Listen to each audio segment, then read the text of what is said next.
अस्सलाम वालेकुम। तो आज मैं आपको दिखाने वाला हूँ हैदराबाद के इमाम बारगाह। लगभग 3-4 इमाम बारगाह हम लोग गए थे, तो उसी में से मैं आपको इमाम बारगाह दिखाता हूँ। तो हम चले जा रहे हैं ओल्ड सिटी। तो ओल्ड सिटी में सबसे पहला जो एक रोज़ा है वो शहज़ादा कासिम का है। और मतलब हम शक्ल तो मौला अली अलैहिस्सलाम के रोज़े की शबीह है, जो कि बहुत ही ज़्यादा खूबसूरत है। और ये बिल्कुल रोड पर है, मतलब सर्कल पे। तो जब भी आपको अज़ा ख़ाना ज़हरा आना पड़ेगा तो सबसे पहले इस रोज़े की ज़ियारत करनी पड़ेगी, फिर आपको शहज़ादी ज़हरा सलामुल्लाह अलैहा के रोज़े पे। तो ये अज़ा ख़ाना ज़हरा है। यहाँ पर बड़े से बड़े नौए ख़ान और बड़े से बड़े आलिम दीन यहाँ पर आते हैं। और ये लगभग बहुत साल पुराना है, मतलब 400-500 साल, और इससे ज़्यादा भी हो सकता है या थोड़ा कम भी हो सकता है, लेकिन बहुत पुरानी हिस्ट्री है इसकी। और ये माशाल्लाह मुहर्रम में आते हैं यहाँ पे, हर जगह से यहाँ पर लोग आते हैं ज़ियारत के लिए। तो यहाँ इस रोज़े की एक ख़ासियत है कि इसका जो आर्किटेक्चर है वो आपको कहीं पर भी देखने के लिए नहीं मिलेगा। ये मोबाइल के अंदर आपको इसकी खूबसूरती नज़र नहीं आ रही है, बट जब आप अपनी आँखों से देखोगे ना इस रोज़े को, सच में 10 मिनट तो सोचते रह जाओगे। मतलब माशाल्लाह इतना खूबसूरत इमाम बारगाह, और ये नवाबों के टाइम का है, उन्होंने ही बनवाया था इस रोज़े को। तो ये सामने जो अलम मुबारक है, और ये भी नवाबों के टाइम का ही है। ये जो पंजा है सामने आप देख रहे हैं अलम मुबारक, ये भी नवाबों के टाइम का ही है। फिर हम लोग यहाँ से जा रहे थे नूर खां बाज़ार, तो रास्ते में हमें एक सबील मिली, यहाँ पर हमने पानी पिया। हैदराबाद के अंदर हर गली हर मोड़ पे आपको सबील लगी हुई मिलेगी। पूरा हैदराबाद के जितने भी आशुखाने हैं उससे पहले आपको हर जगह सबील लगी हुई मिलेगी। और ये है आशुखाना हसनैन, क्योंकि हम लोग गुल चमन से जा रहे थे तो हमें सबसे पहले आशुखाना हसनैन मिला। तो हमने यहाँ पर आके ज़ियारतें की और यहाँ पे थोड़ी देर तबरुक चख के हम लोग निकल गए। फिर तो हम लोग को जाना था एक मजलिस में, हम लोग हो गए लेट, वहाँ पे मजलिस ख़त्म हो चुकी थी, हम नौहे के टाइम पे पहुँचे। तो ये नौए खानी हो रही है यहाँ पे।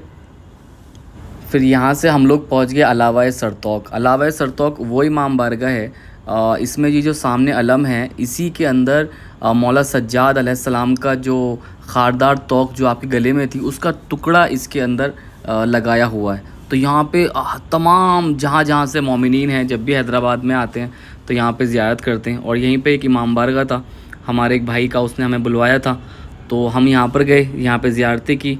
और उसके बाद हम लोग निकलने लगे क़द्म रसूल। तो यहाँ पे एक रसूल खुदा सल्लल्लाहु अलैहि वसल्लम के नाम से रोज़ा है। तो ये यहाँ पे एक रोज़ा बना हुआ है। फिर मेरे राइट साइड में आप देखेंगे तो ये बैतुल क़ायम है, ये भी इमाम बारगाह है, और यहाँ पे सबील लगी हुई रहती है, और ये है क़द्म रसूल। तो ये मतलब ये जितने भी इमाम बारगाह मैं आप लोगों को दिखा रहा हूँ, मैं काफ़ी इमाम बारगाह नहीं दिखा पाया, लेकिन ये जितने भी इमाम बारगाह हैं ये सब पुराने टाइम के हैं। बहुत पुराने पुराने पंजे हैं, अलम हैं यहाँ पे, ये जितने भी हैं ये सब पुराने टाइम के हैं, ये सब नवाब के टाइम के पंजे हैं। तो ऐसे आपको जो अलम मुबारक के जो पंजे हैं आपको सिर्फ हैदराबाद में ही ये देखने के लिए मिलेंगे, या फिर आपको लखनऊ में देखने के लिए मिलेंगे। तो ये है। और इसके बाद फिर हम यहाँ से दूसरे आशुखाने पहुँचे और यहाँ पे हम लोगों ने जाके ज़ियारतें की। यहाँ पे जितने भी ये इमाम बारगाह में ये जो पंजे लगे हुए हैं ये सिर्फ 1 तारीख से लेकर 10 तारीख तक लगते हैं, फिर इनको निकाल दिया जाता है। फिर हम लोग पहुँचे बादशाह आशुखाना। ये बादशाह आशुखाना है और ये भी नवाबों के टाइम का पुराना ही है, बहुत टाइम पुराना है। हैदराबाद में माशाल्लाह बहुत सारे इमाम बारगाह, अभी भी मैं काफ़ी इमाम बारगाह की वीडियो नहीं बना पाया।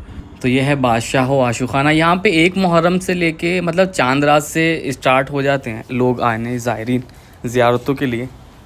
और ये मतलब यहाँ पर मतलब सुबह से लेके रात के 2-3 बजे तक आप कभी भी आ सकते हैं ज़ियारत करने के लिए। इस रोज़े की ख़ास बात ये है, ये जितना भी है ये लकड़ी में बना हुआ है। ये जितना भी आप रोज़ा देख रहे हैं ना, ये पूरा वुडन में बना हुआ है, और ये बहुत पुराने टाइम का आर्किटेक्चर बना हुआ है, नवाबों के टाइम का ही। तो ये आपको ऐसी चीज़ें बहुत कम जगह देखने के लिए मिलेंगी, बहुत ही ज़्यादा कम। और माशाल्लाह बहुत ही खूबसूरत इमाम बारगाह है, आप लोग कभी भी आइएगा यहाँ पे, बहुत अच्छा। और यह है मिंबर जहाँ से मजलिसें अदा होती हैं, और ये यहाँ पे अलम लगे हुए हैं, अलम मुबारक। कुछ लोग कमेंट करेंगे भाई ये तुम लोग ऐसे पंजे वगैरह ये सब, तो भाई ये हमारे अलम मुबारक है और यही हमारी पहचान है, क्योंकि इनको मंसूब किया जाता है मौला हुसैन के अलम से, मौला अब्बास के अलम से, जो कि इस्लाम का परचम है। ये वो परचम है जिसका साया हमारे सरों पे हमेशा रहता है, और ये ज़िंदगी देता है। मतलब ये हमारी पहचान है, हमारी जीत की पहचान है। मौला हुसैन अलैहिस्सलाम ने, उनके सहाबियों ने शहादतें दी और दीन इस्लाम को बचाया, लेकिन कभी भी अपने अलम को झुकने नहीं दिया। उसके बाद हम लोग पहुँचे मौला अब्बास की बारगाह में। ये बड़ी बारगाह कहते हैं इसको। और ये मतलब वो सेम टू सेम अगर आप देखोगे तो बिल्कुल रियल में ऐसा लगता है जैसे मौला अब्बास के रोज़े पे आ गए। आप लोग कभी भी हैदराबाद आएँ तो ये इमाम बारगाह ऐसे हैं कि यहाँ पर आप आइएगा ही आइएगा। बहुत इमाम बारगाह हैं हैदराबाद के अंदर, मैं बोल रहा हूँ बेशुमार इमाम बारगाह हैं। और यहाँ के लोग बहुत ही खुलूस से अज़ादारी को अंजाम देते हैं और रोज़े बहुत ज़्यादा खूबसूरत हैं। ये अंदर का हॉल है ये पूरा, यहाँ पे मजलिसें होती हैं, यहीं पे फ़र्श अज़ा बिछा रहता है। तो अभी हम लोग आ चुके हैं बीबी का लावा। ये वही आशूखाना है जहाँ से 10 मुहर्रम का जुलूस शुरू होता है और इसी इमाम बारगाह के अंदर मौला हुसैन अलैहिस्सलाम का वो अलम है जिसमें डायमंड हैं। और यहाँ पे हमेशा मतलब 1 मुहर्रम से लेके और 10 मुहर्रम तक यहाँ फुल रश रहता है। मतलब हर कौम, हर फ़िरक़ा, हर मज़हब के लोग यहाँ पर आते हैं अपनी मन्नतें लेके और सबकी मन्नतें पूरी होती हैं। ये शहज़ादी के नाम से ये रोज़ा है और ये भी नवाबों के टाइम का रोज़ा है। तो आप लोग जब भी हैदराबाद आइएगा तो यहाँ पर ज़रूर आइएगा ज़ियारत के लिए। और यहाँ पे ये अलम की जो ज़ियारत है ये सिर्फ़ आपको 1 मुहर्रम से लेके 10 मुहर्रम तक ही मिल सकती है। इल्तमा से दुआ में याद रखिएगा। अगर आपको वीडियो अच्छी लगी है तो सब्सक्राइब, लाइक, कमेंट ज़रूर कीजिएगा। सब्सक्राइब ज़रूर कीजिएगा और लाइक ज़रूर कर दीजिएगा।